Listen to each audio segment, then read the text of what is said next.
Dr. Anastasia Scott with the Georgia Historical Society, and I'd like to welcome you to the Georgia Historical Society's Research Center here in Savannah. Each year, the Georgia Historical Society presents the Georgia History Festival, a series of programs and educational opportunities that allow students of all ages to explore the rich history of our state. Today, we're commemorating Georgia Day. Every year, we use the anniversary of the founding of the Georgia colony in February 1733 to look back at some of the most important people and crucial events in our state's history. Throughout the Georgia History Festival, we focus on a theme to inspire our programs and school activities. This year, we are looking at the critical and controversial period from the end of the Civil War through the early years of the 20th century. Our theme is the promise of a more perfect union, Reconstruction and the Gilded Age. Throughout the festival, we've been exploring how this pivotal period affected our state and nation and laid the foundation for many of the changes that came in the 20th century. We are glad you've joined us for this special Georgia Day program. We also appreciate the support of our sponsors who make this and all of our programs possible.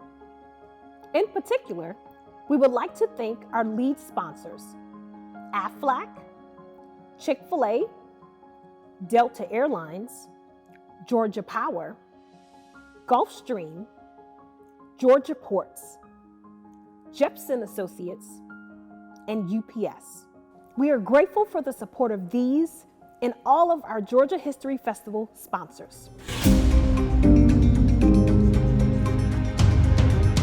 While we usually think about the founders and early leaders of the colony on Georgia Day, people like James Oglethorpe, Tomo Chichi, and Mary Musgrove, this anniversary commemoration also gives us a chance to explore the broad sweep of Georgia history and to examine some of the crucial turning points we have experienced along the way. To tell us more about some of the important events and people during the critical period we'll be studying through this year's theme, the promise of a more perfect union, Reconstruction and the Gilded Age, I will be joined by the Georgia Historical Society's senior historian, Dr. Stan Deaton. The period known as Reconstruction began immediately following the close of the Civil War.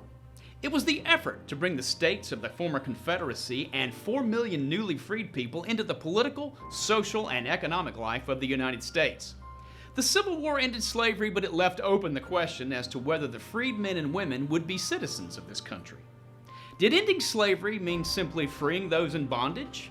Reconstruction raised the great question, what is next for the formerly enslaved African Americans? Landholding, education, civil rights, voting, holding office, or only work and advancement through industry? African Americans made great political gains in the early years of Reconstruction, particularly through the 13th, 14th, and 15th Amendments. These Reconstruction amendments laid the foundation for this important moment of American rebirth. Each did something profound. The 13th Amendment ended slavery, the 14th granted citizenship, and the 15th enshrined voting rights. And each addressed the two pivotal issues of the post-war period, the abolition of slavery and the integration of African Americans into the nation as free and independent people. After U.S. General William Sherman captured Savannah in December 1864, he and U.S. Secretary of War Edwin Stanton met with 20 black leaders in Savannah at what is now the Green Meldrum House. Out of this meeting came Special Field Order 15. The order confiscated a strip of coastline stretching from Charleston, South Carolina to the St. Johns River in Florida, including Georgia's Sea Islands and the mainland 30 miles in from the coast. The order redistributed the roughly 400,000 acres of land to newly freed black families. The promise of a more perfect union in that moment was real. Congress set up the Freedmen's Bureau in March 1865 in part to help with land claims and black resettlement in the territory reserved through Sherman's orders. But Field Order 15 turned out to be an empty promise. President Andrew Johnson overturned Sherman's directive in the fall of 1865 and returned most of the land along the coast to the white planters who had previously owned it. And so, like Special Field Order 15, many of the great gains achieved in the early years of this period were met by strong resistance in the years that followed. Jim Crow laws, Confederate monuments, sharecropping, the convict lease system, textbooks that supported the lost cause, lynching, the Atlanta Race Massacre of 1906, all combined to limit the impact of the Reconstruction Amendments and led to the widespread disenfranchisement of African Americans in states across the South. The loss of political and civil rights led African Americans to emphasize economic self-reliance and black leadership through entrepreneurs like Alonzo Herndon and bridge builders Horace and Washington King, through writers and journalists like W.E.B. Du Bois, Robert Singstack Abbott, and Ida Wells Barnett, and through organizations like the NAACP that promoted black uplift and laid the foundations for the great civil rights revolutions to come later in the 20th century. So as you can see, the period of Reconstruction and the Gilded Age offered both great promise and great disappointment for many Georgians. It was a critical turning point in American history, and our state was really at the center of that story.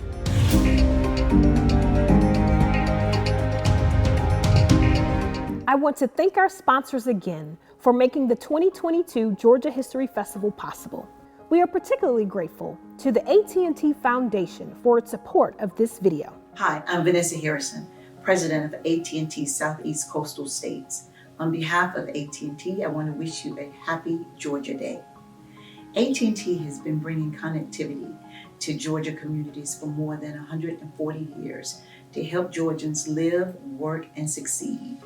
We are committed to bridging the digital divide and to help bring connectivity across the great state of Georgia through our investments. So again, on behalf of AT&T, happy Georgia Day.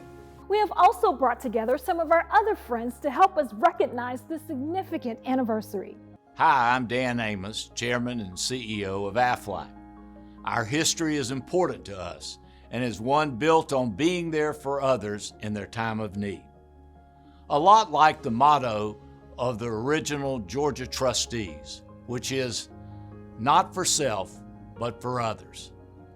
AFLAC is proud to call Columbus, Georgia home to our worldwide headquarters to ensure approximately 2 million Georgians and more than 50 million people in the United States and Japan.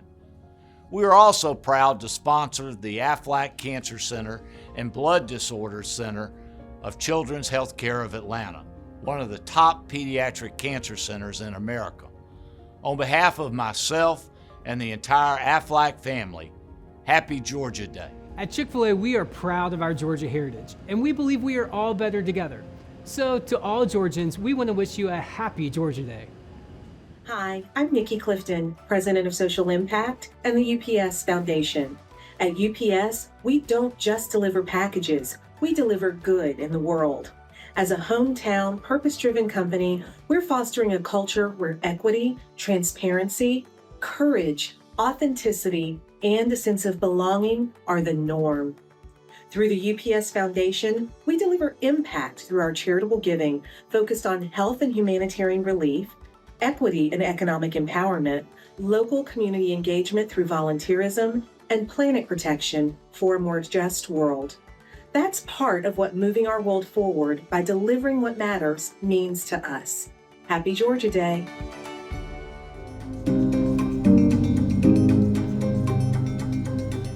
We thank all of you for spending part of your day with us. We hope that you enjoyed this video and learned something new along the way about this important period in Georgia history. Georgia Day is Georgia's birthday, and just like with our own birthdays and anniversaries, we take time to look back on our successes and our challenges.